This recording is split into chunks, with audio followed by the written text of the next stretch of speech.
Vedi Napoli e poi muori. Cosa significa questa frase? Molti pensano sia attribuita solo alla maestosità e alla bellezza di Napoli, però ci sono tante belle storie dietro. È il 1786, quando il poeta tedesco Goethe fa un viaggio in Italia e nel 1787 arriva qui a Napoli. Arriva a Napoli e si rende conto che c'è un detto che gira in città, cioè vedi Napoli e poi muori. Resta così tanto colpito da questa frase che la annota in una lettera del 3 marzo 1787, una lettera che Goethe poi pubblica nel suo libro Viaggio in Italia.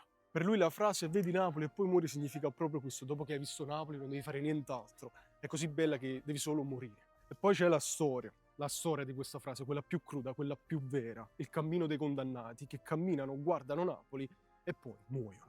Per secoli le esecuzioni pubbliche si svolgevano a Piazza del Mercato e i condannati camminavano, vedevano tutta Napoli prima di arrivare al patibolo.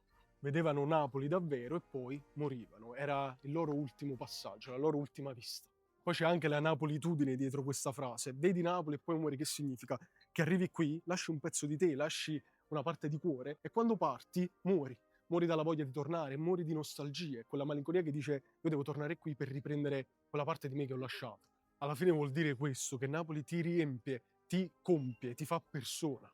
Lo può fare con tutta la bellezza che ti guarda negli occhi o con quella nostalgia che non ti lascerà mai.